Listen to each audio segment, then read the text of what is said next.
Hello hi అందరికీ welcome back to my channel Tanvisri official. ఇవాళ అయితే ఒక టేస్టీ అండ్ హెల్దీ రెసిపీ అయితే చూపిస్తున్నాను. జొన్న సంగటి ఇంకా అందులో రాగి పిండి వేసుకొని ఎలా చేసుకోవాలో చూపిస్తున్నాను. వీడియో అయితే లాస్ట్ వరకు చూడండి, ఎక్కడైతే స్కిప్ చేయకండి. ప్రాసెస్లోకి వెళ్ళిపోదాం. ఇంకా ముందుగా అయితే నేనైతే ఒక గ్లాస్ జొన్నలు అయితే తీసుకున్నా. ఇంకా ఈ జొన్నలు అయితే మా నాన్నమ్మ విలేజ్ నుంచి పంపించింది మాకు. ఇంకా చూడండి ఎంత ఫ్రెష్గా ఎంత మంచిగా ఉన్నాయో. ఇంకా జొన్నలను అయితే బాగా క్లీన్ చేసుకోవాలి. అందులో ఉన్న పొట్టు ఇంకా రాళ్ళు చిన్న చిన్నవి ఏవి లేకుండా చూసుకొని మంచిగా ఒక 3-4 టైమ్స్ అయితే కడుక్కోవాలి. వాటర్ పోయంగానే చూడండి పైన పొట్టు అనేది ఎట్లా తేలుతుందో, ఆ పొట్టు అనేది ఏది లేకుండా మంచిగా అయితే 3-4 టైమ్స్ వాటర్ వేసుకొని అయితే మంచిగా కడుక్కోవాలి. ఎక్కువ టైం కూడా పట్టదు, చాలా అంటే చాలా టేస్టీగా ఉంటుంది. ఒక్కసారి అయితే ఈ విధంగా అయితే ట్రై చేయండి. ట్రై చేసిన వాళ్ళు కామెంట్ బాక్స్లో అయితే కామెంట్ చేయడం అస్సలు మర్చిపోకండి. ఇట్లా వాష్ చేసుకొని మంచిగా ఇట్లా ఒక ప్లేట్ తీసుకొని అందులో అయితే వేసుకోవాలి. ఇలా చేసుకున్న తర్వాత మంచిగా తడి అనేది లేకుండా కొంచెం ఫ్యాన్ గాలికైనా లేకపోతే ఎండకైనా కొంచెంసేపు ఇట్లా పెట్టుకోవాలి. నేనైతే ఎండకైతే ఇట్లా పెట్టినా కొంచెం తడి అనేది లేకపోతే ఇట్లా మనం మిక్సీ పట్టుకున్నప్పుడు ఏంటంటే మంచిగా మిక్సీ పట్టుకోవడానికి వస్తుంది. లేకపోతే కొంచెం వాటర్ ఉందనుకో అస్సలు మిక్సీ పట్టుకోవడానికి రాదు, అట్లనే ఉండిపోతుంది, టేస్ట్ అనేది ఉండదు. కాబట్టి కొంచెంసేపు తడి అనేది లేకుండా ఎండకైతే పెట్టుకోవాలి. ఇట్లా అయితే మిక్సీ పట్టుకోవాలి. ఇట్లా మన దొడ్డు రవ్వ ఉంటుంది కదా, అంటే గోధుమ రవ్వ ఉంటుంది కదా, అలా అయితే మిక్సీ పట్టుకోవాలి. మరి పొడి పొడిగా కూడా పట్టుకోవద్దు. పట్టుకుంటే ఏంటంటే జొన్న పిండి లెక్కన అయిపోతుంది.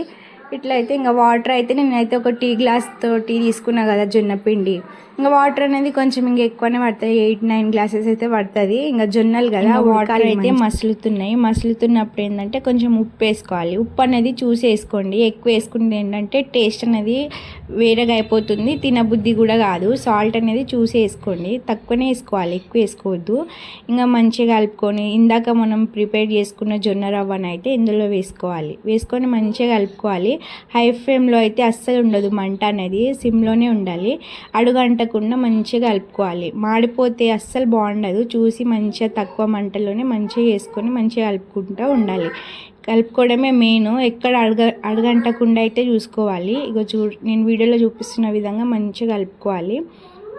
ఇంకా చిన్నప్పుడు అయితే మా నాన్నమ్మ అయితే వీక్లీ ఒక 2-3 టైమ్స్ అయినా ఇలా చేసి పెడుతుండే మాకు. అసలు అప్పుడైతే తినబుద్ధి కాకపోతుండే. ఇంకా తింటుంటే ఒక 3-4 టైమ్స్ తిన్నాం. ఇంకా మంచిగా అనిపించింది. అసలు పెరిగేసి మా నాయనమ్మ తినిపిస్తే ఉంటుంది. అసలు టేస్ట్ అయితే ఎంత బాగుంటుందో. మా నాయనమ్మ ఏది చేసినా మస్తు అనిపిస్తుంది. మా నాయనమ్మ వంటలు నాకైతే ఫేవరెట్.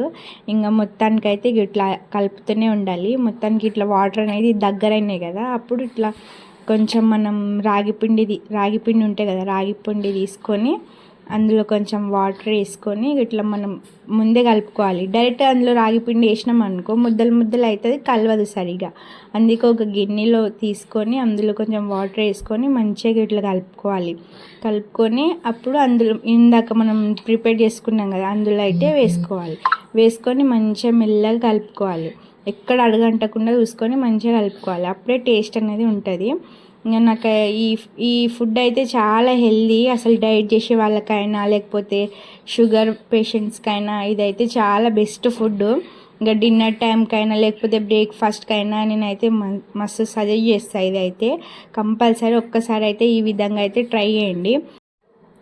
ఇలా చూసారు కదా ఎంత సింపుల్గా అయిపోయిందో, ఎక్కువ కష్టం లేకుండా చాలా అంటే చాలా సింపుల్గా అయిపోతుంది. దీన్ని నేనైతే బ్రేక్ఫాస్ట్గా అయితే తిన్నాం ఇవాళ మా బ్రేక్ఫాస్ట్ అయితే ఇదే.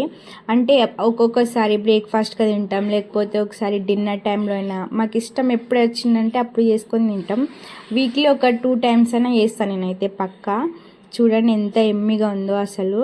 ఇప్పుడు ఇట్లా కొంచెం చల్లగా అయిపోయినాక, మరీ వేడిగా ఉంటే తింటే మంచిగా అనిపించదు. కొంచెం చల్లగా అయినాక అందులో పెరుగు వేసుకొని మంచిగా కలుపుకొని అందులో కొంచెం ఉల్లిగడ్డలు నంచుకొని తింటే ఉంటుంది అసలు టేస్ట్ అయితే వేరే లెవెల్. తప్పకుండా ఒకసారి ఈ ప్రాసెస్లో అయితే ట్రై చేయండి.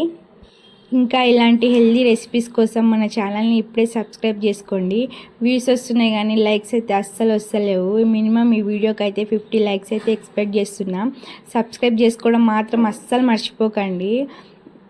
మీరు లైక్ చేసి నా వీడియోని హైప్ చేస్తేనే కదా నాకు ఇంకా ఇంకా వీడియోలు చేయాలని అనిపిస్తుంది. అందుకే కంపల్సరీ సబ్స్క్రైబ్ చేసుకోవడం మాత్రం అస్సలు మర్చిపోకండి. ఇలాంటి హెల్దీ అండ్ ఈజీ రెసిపీస్ కోసం, లేకపోతే ఇంకా ప్రాంక్ వీడియోలు, ఛాలెంజెస్ వీడియోస్, ఇంకా ఎన్నో వీడియోలతో మళ్ళీ కలుద్దాం. చలో బాయ్ బాయ్.